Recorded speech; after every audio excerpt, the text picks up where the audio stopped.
The following presentation is brought to you by the Pride of ODU, the official NIL collective of Old Dominion Athletics. Be a monarchist. Join the Pride.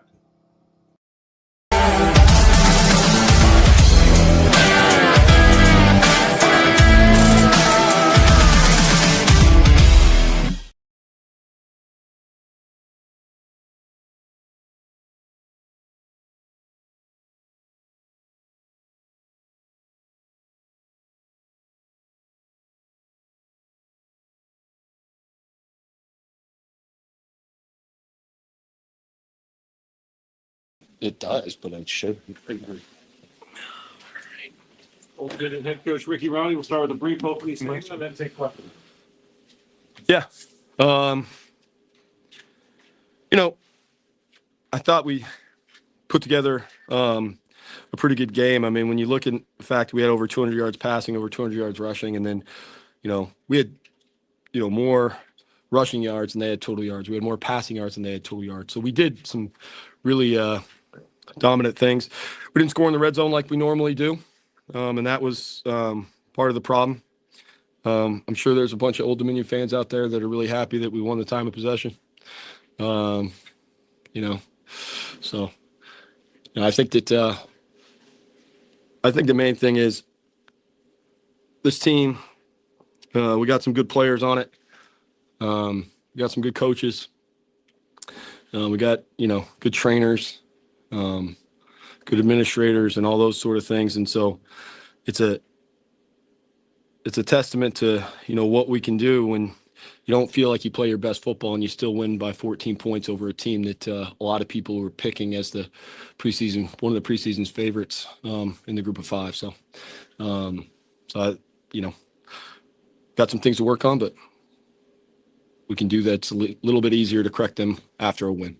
So questions? You see as maybe not the best game, but on defense, it was the fewest yards allowed since this program has moved up to FBS. What does that say about your defense out there today?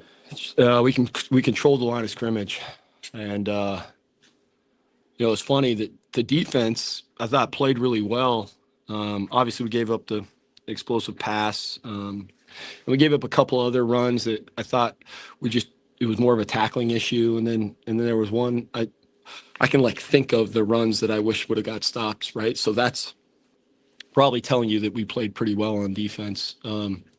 So I thought the guys, what they did well was you get nervous with a triple option team like that. You get nervous that your team is going to, you talk about discipline, and I disciplined the whole time that they're going to play slow and hesitant. And I was very, very proud of our defense that they did not do that.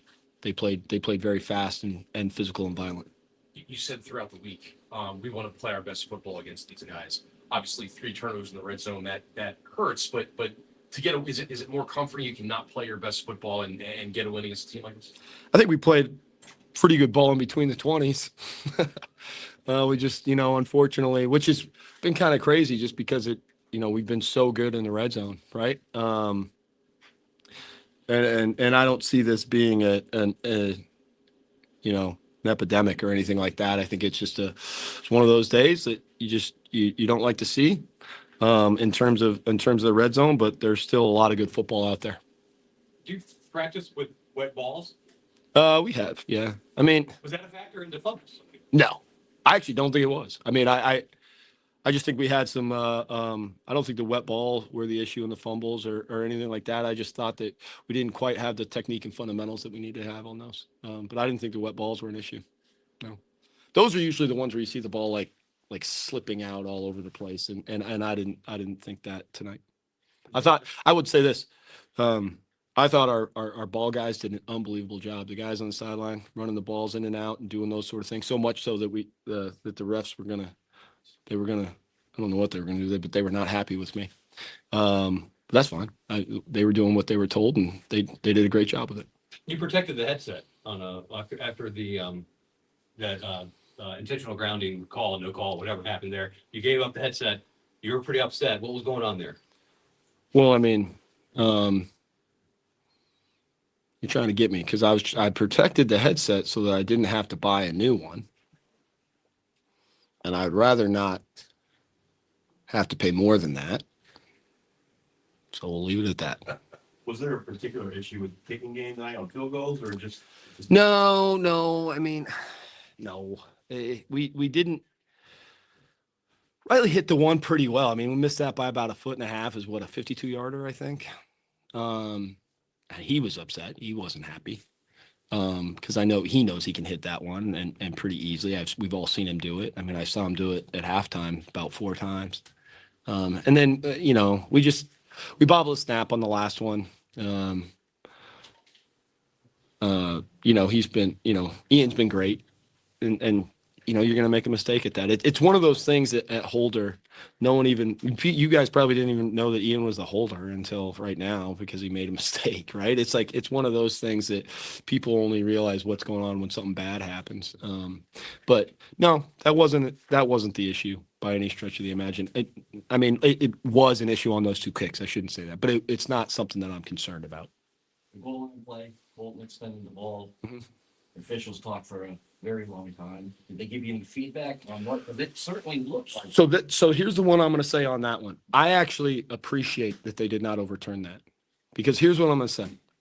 It's supposed to be indisputable evidence that it gets overturned. So if you look at something for 8.5 minutes, how can it be indisputable? And yes, I know they didn't look at it for 8.5 minutes. I'm exaggerating, but it was a long time, right? But I'm being dead serious. I am more upset, honestly, when they overturn those for looking at them for that long, because it's supposed to be indisputable video evidence, right? They're not supposed to technically re-officiate the whole play, right? And to me, we all have our opinions over whether he had it there and all that sort of stuff and whether he got over. But as you guys probably saw, I wasn't upset about that call. I was upset that we didn't score there. But I wasn't upset about the call because, again, it took so long. If they would get overturned, I would have hoped they would have got overturned within the first 30 seconds. Obviously, everybody in the stands, that's what they were anticipating. How much do you think the guys in the locker room understand that this program has lost 4 times in a row to Liberty? Is that something you think that they have in the back of their mind, or they know about, and that this team hasn't played as well against them lately? The older guys knew. Absolutely. The older guys talked about it. The older guys, Kris Trinidad, Steph DeBose, those guys were, I mean, they were trying to make sure that everybody understood how much they wanted this win, right? You understand what I'm saying? So absolutely, the older guys did, and the guys sitting in front of you did. I knew, So, so to be able to, 25 first downs to 11, right? Like I said, 489 yards to 203. There were some very good things there. There are some things that we need to correct, but there are also some very good things that we can build on. 5-0 coming, following a bye week.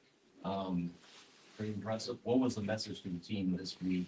Obviously, you've had a lot of success, but you got a lot. Somebody told me we lost one. I don't think so. Somebody told me we were 4-1 going into this. Harry, I'll let you look into that. Yeah, sure. I know Harry knows when we lost, so we'll ask him. So, no, we've done some good things, and I will be very honest with you. We have every bye week's a little bit different because of when it is in the season, what's coming after it, what the health of your team is. So every bye week's a little bit different. So it's not like it's been some recipe where it's like rinse, repeat, and go. It hasn't been like that. So everyone's had to be different. So I applaud the players and the coaches for adjusting with me on those sort of things. quarterback rotation at Liberty? We talked about it a little bit on Monday, but when it's so obvious, like as a fan, when they're watching the game, they'd say, "Oh, when Hawk's in, he's just going to run the ball every time." Mhm. How do you get the defense not to bite on that? You know what I mean? Like, Well, because I will tell you, if you remember in the game before that, he actually threw one of the better balls that either one of those guys threw. He threw a glance route while he was getting hit, and it was a really nice ball in their previous game. So I think our guys saw that, right? You know what I'm trying to say? And they called some passes, but he happened to run a couple other times. So I think, like, yes, it's one of those things that our guys needed to know and react to. Every good team has tendencies, so you're going to react to those tendencies, but you still have to read your keys and you still have to be disciplined. How excited are you this week to have to report injuries? Well, I'm excited because I don't have to answer your guys' questions, right? You guys just get the report. I don't have to hear anything about it. Is that the deal? That's what you think. Is that the deal on that? I think we should just make it. Let's just make a gentleman's agreement right now, right? Like you guys get the report, right? You guys get the report, and then I don't have to answer any questions on it. Any other questions? Yeah. One, You going in? you're 3-1, your best start here, Old Dominion's best start in a decade. Any thoughts about that? Yep, we're 1-0 today. We give ourselves a chance to learn from a win and go and play a good Coastal team. And I know that's going to be a challenge. That they played really, really well in their last game, so we know we're going to have our hands full. I like to get them here, and go from there. You guys have had obviously 2 games against Power 4 teams and one against an FCS team, and now this one. Some would argue this is more even ground. You go in each game, you say 1-0. Even minutes after a game, do you still look at it as its own entity, or does it even matter who you just beat? I mean, is it all week to week, play by play, as you like to say? I don't know if people always look at this the way that I would like them to. And I know I don't necessarily sound like that right now, but guys, I'm really excited. I mean, I'm being honest. I'm jacked. I'm gonna walk home tonight. All right, through the beautiful neighborhood of Larchmont. So I'm sure, hopefully, I can find a nice little path that isn't completely flooded. And then I'm gonna get home and be with my family and my friends. My mom's here. I got some other friends in town, and I'm jacked. I don't care who we beat. We could beat whoever, and I'm going to be excited because we won a game, because I know how hard they are to win, and they are hard to win. Like you spend time away from your family. You spend time. You probably don't sleep enough. You certainly don't take care of your health. Right? I know I have too many energy drinks before the game and things like that, and I mean this in all seriousness. And I know that.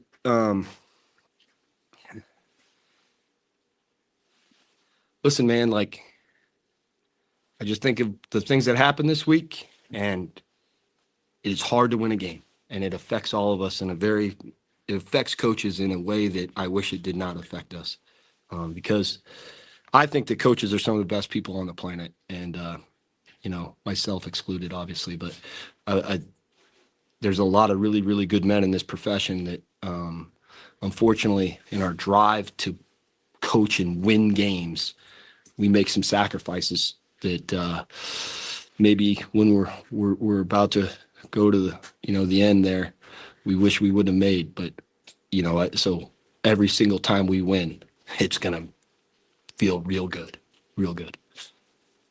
Are you alluding to Sean? I am. Assume? I am. Anything else, or is it just Sean? No, just Sean. I mean, he's. He's one of those guys when you sit back. I told our guys, I think I told some people this, but I told our guys on Wednesday, or Tuesday was it, that they needed to make sure that they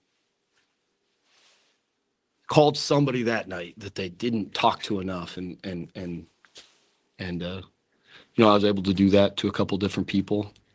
And I said, the universe pays you back in weird ways, because then one of my friends who's a really, really good friend of mine that I've kind of lost touch with, he just happened to text me out of the blue. And he's a great dude.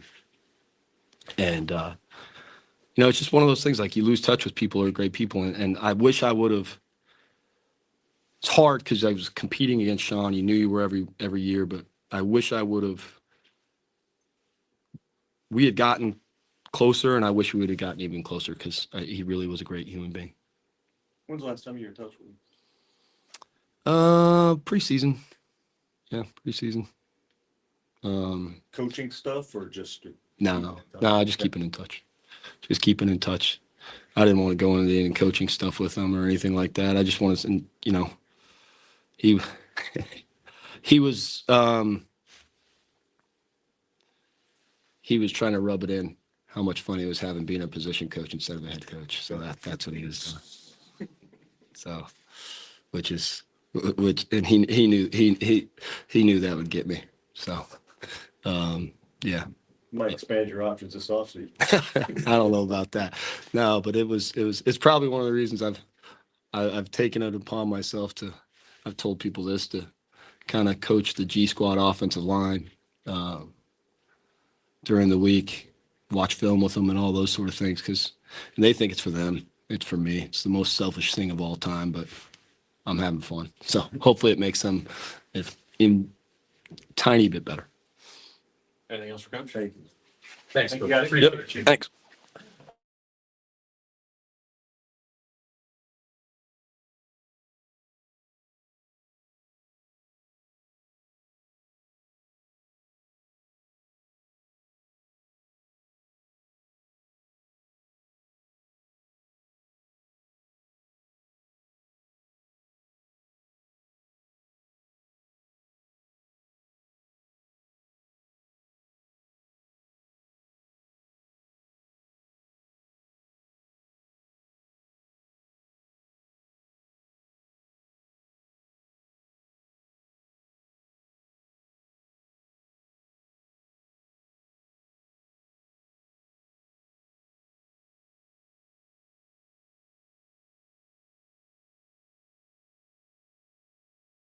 To left, quarterback Colton Joseph, wide receiver Corey Thomas, Guys, it's gonna be this closer. defensive end Kris Trinidad.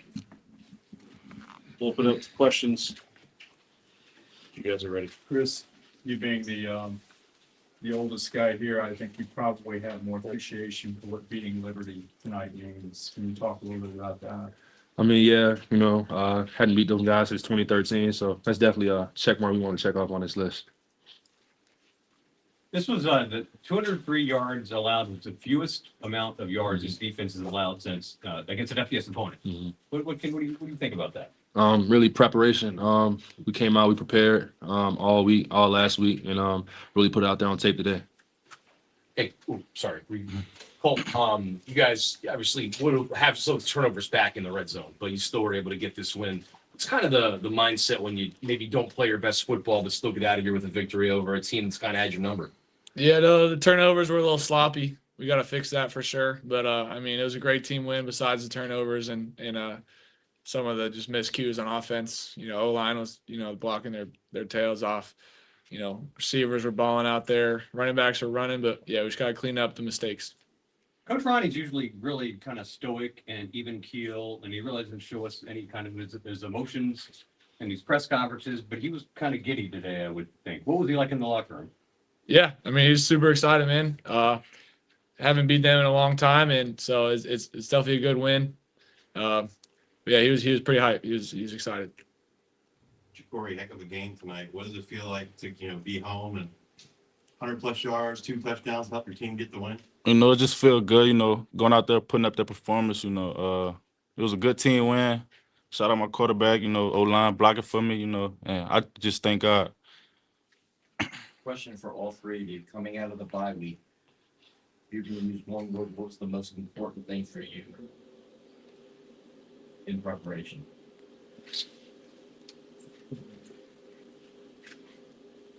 I say just staying focused, staying focused on the task at hand. We had a bye week. We still had to stay focused, put the work in for this game. I mean, for us, for the defensive side of the ball, mainly, they had like a lot of tricky things that they did. And, it was they had a little injury last week, so a lot of film watch. But main thing on the field we wanted to focus in on was discipline, and like trusting our eyes and trusting our keys. Chris, does this been around a while? Does this? I mean, I think to us it feels different. This is a good team. Mm-hmm. This is the best team we've probably seen ODU have. What's the feeling like? I mean, it's crazy. I was just talking to the guys about that yesterday, man. I've been around here a long time. This is the closest we ever felt. And this is the most in sync I've ever been with a team. So it feels good. It feels great. To have these guys have your back. And Cole, what do you think about kind of like you guys are starting to get a little national buzz too? This isn't some little hidden little secret. People are starting to know about this program. How are you guys handling that? Yeah, I mean, we're not really too worried about that. We're not focused on that. We're worried about our next opponent, Coastal, and just day in, day out, staying focused on what we got to do to just be the best team we can be. Do you like the attention?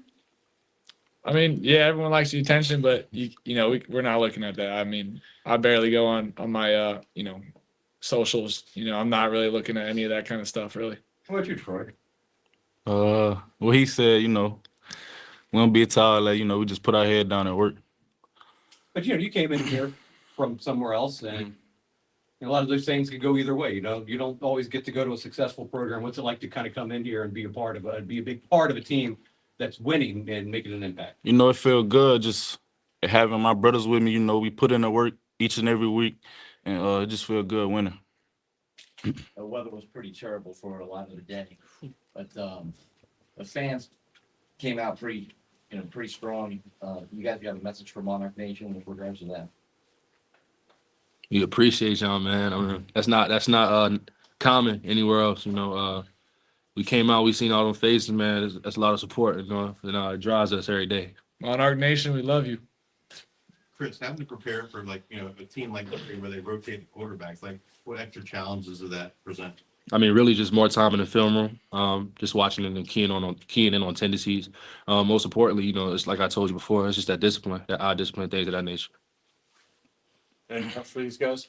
Corey, that last touchdown, how did you get so wide open? What were your thoughts? You caught the ball about the 35, you got defensive backs around you. You know, I seen the cornerback low, and I was just thinking, just go. Colton made a good throw, you know, and I finished it. It felt good. Oh, how much was it? And nothing much happened for about a quarter and a half. How much was the weather factor and the ability just to execute fundamentals early? I mean, it rained hard for a while.